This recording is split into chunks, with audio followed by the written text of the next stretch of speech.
अच्छा पता था मेजर ऑफ सेंट्रल टेंडेंसी पे। मेजर ऑफ सेंट्रल टेंडेंसी में हमें करना क्या होता है, असल में मिड वैल्यू निकालनी होती है, एवरेज निकालना होता है।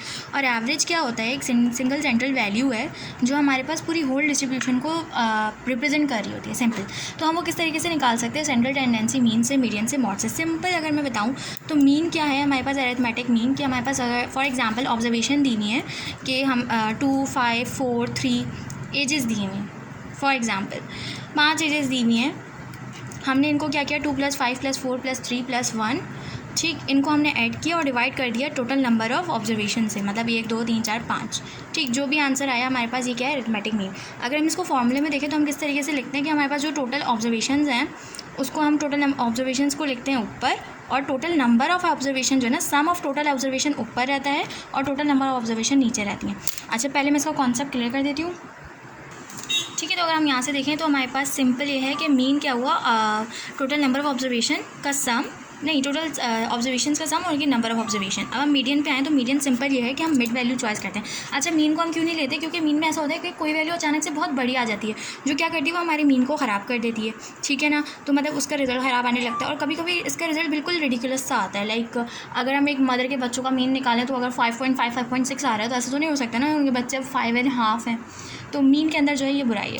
उसके बाद आता है हम मीडियन पे। मीडियन में क्या होता है कि मीडियन में हमने जैसे फॉर एग्जांपल अगर हमारे पास ऑड नंबर्स हैं, 5 ऑड नंबर्स दिए हुए हैं, 1, 2, 3, 4, 5 फॉर एग्जांपल, कि हमारे पास टोटल ऑब्जर्वेशंस 5 हैं, तो हम क्या करेंगे, ऊपर वाली 2 ऑब्जर्वेशंस और नीचे वाली 2 ऑब्जर्वेशंस, ठीक है, इनको छोड़ेंगे।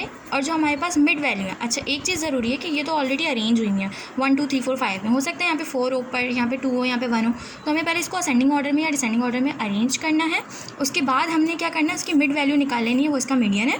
और अगर हमारे पास इवन नंबर्स हैं, लाइक ये 5 वैल्यूज़ नहीं है, ये 6 वैल्यूज़ हैं, तो उसमें क्या होगा कि हमारे पास 1, 2, 3, 4, 5, 6, हम और नीचे वाली वैल्यूज़ छोड़ देंगे, ये वाली वैल्यूज़ छोड़ देंगे जितनी जितनी है, और फिर हमारे पास ये जो बीच वाली वैल्यूज़ हैं 4 + 3, हम इनको ऐड करेंगे और 2 से डिवाइड कर देंगे, तो हमारा मीडियन इस तरीके से आ जाएगा।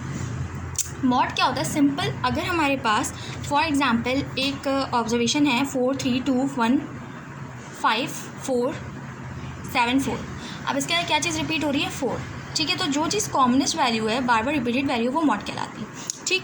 ये चीज़ हो गई, और यही चीज़ सब बुक में भी लिखी हुई है। इसके एडवांटेज बता दिए, डिसएडवांटेज बता दिए, मीडियन का बता दिया, अरेंज करना है इसको डिसेंडिंग ऑर्डर में। उसके बाद जो है नंबर ऑफ़, हाँ ये सब चीज़ें हो गई, और इसकी एग्जांपल दी हुई है। अब आ जाएँ उसके बाद अगर इसके मैरिट्स पे, इसके मैरिट्स में होता है कि हमारे पास हम मिड वैल्यू लेते हैं तो हमारे पास एक्सट्रीम वैल्यू आके उसका रिजल्ट ख़राब नहीं हो रहा होता, क्योंकि हम उसको असेंडिंग उसमें या डिसेंडिंग में अरेंज कर चुके होते हैं। उसके बाद आता है हमारे पास मॉड। जो मॉड है उसके अंदर भी मैंने बता दिया कि मोस्ट कॉमनली वैल्यू ले लेते हैं, लेकिन मॉड जो होता है वो हमारे पास इतना ज़्यादा अच्छे रिजल्ट नहीं दे पा रहा होता, ठीक। हर जगह मॉड जो है, अब अगर फॉर एग्जांपल एक ऐसी हमारे पास ऑब्जर्वेशन है जिसमें कोई रिपीटेड नंबर ही नहीं है, तो हम उसमें मॉड का क्या करेंगे, मॉड ले ही नहीं सकते। अब उसके बाद आ जाता है हमारे पास major of dispersion. Major of dispersion जो है ये थोड़ा डिटेल्ड है,